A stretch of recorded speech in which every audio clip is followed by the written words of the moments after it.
Hello everyone, my name is Josie Baxter and I'm going to be talking about vertigo today. Vertigo is something that I actually myself have, so I am fairly familiar with it. And so the first thing I'll show you guys and draw your attention to is these four images I included. These four images show a person in the center of each image, and then the background appears to be spinning in a circle around them.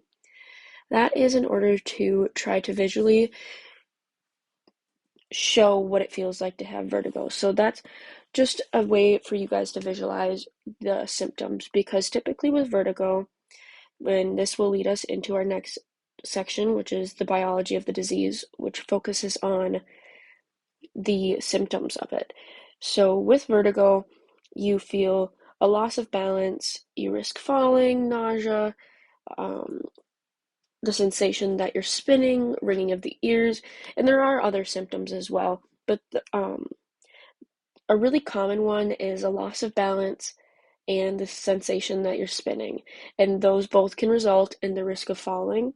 I actually have those myself, and if I were to describe it, I would say it feels like I'm standing still on, if you guys know what the gravitron is at the fair, almost like a gravitron. So everything else is spinning around me, but I'm standing still. It's the feeling. It's not the appearance of things spinning, though.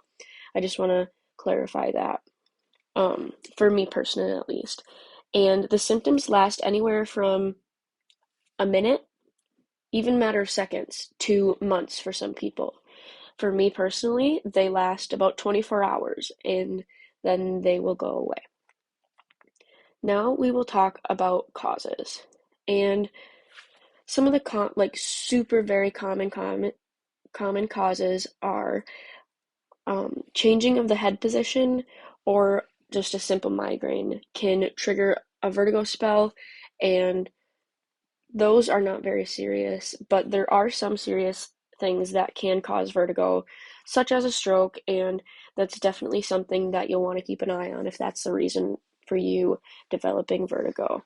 Thankfully, mine is just due to the very common reason, which is the fluid in my ears being off balance, which then, if I move my head in a certain position, can cause me to fall into a vertigo spell. Now we will move on to the treatment and prevention.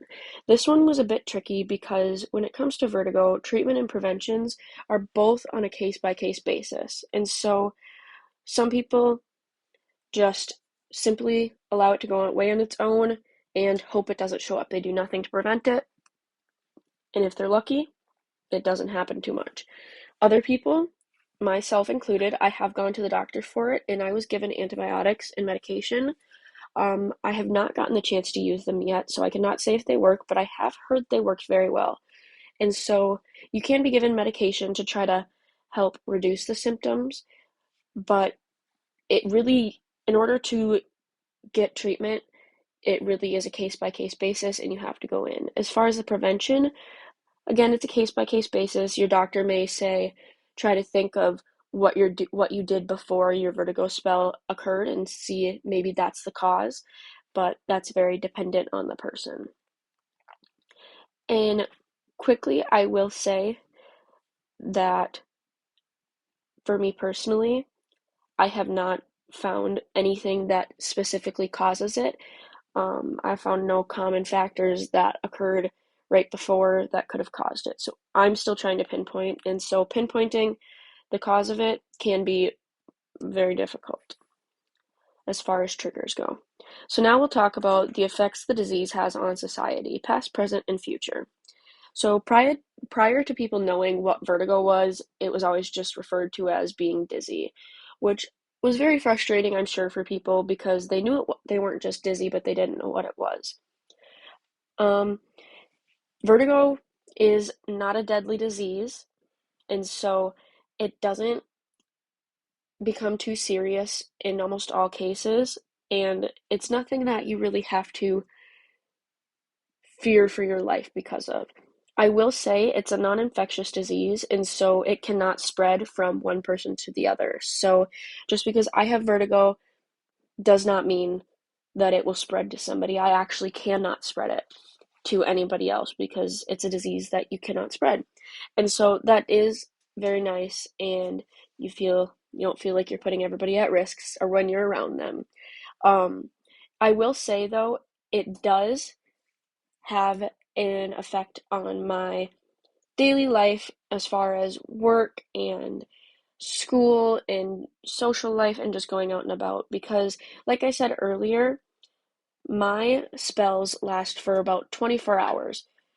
And that means that when I'm awake, I am going to be suffering from symptoms. And with those symptoms, typically, I have to just lay flat on my bed because when I sit up, I get very dizzy. And if I try to actually stand up, I actually have fallen over.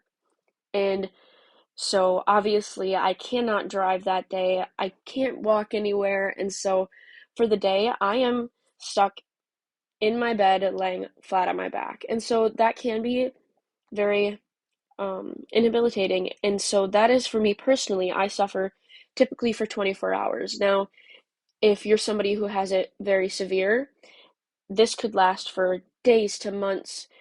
And that can have a serious effect on your social life, your mental well being. And not only that, but it can also affect your work. If you're not able to go into work because you have to lay flat on your bed for a month or two, you may not have a position when you're able to get back up. And so that can play a huge role.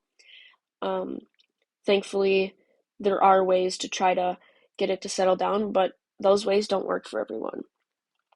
So now let's talk about the effects of society on the disease. Society can play a role in a person feeling stress, and with stress comes more of a risk for a vertigo spell.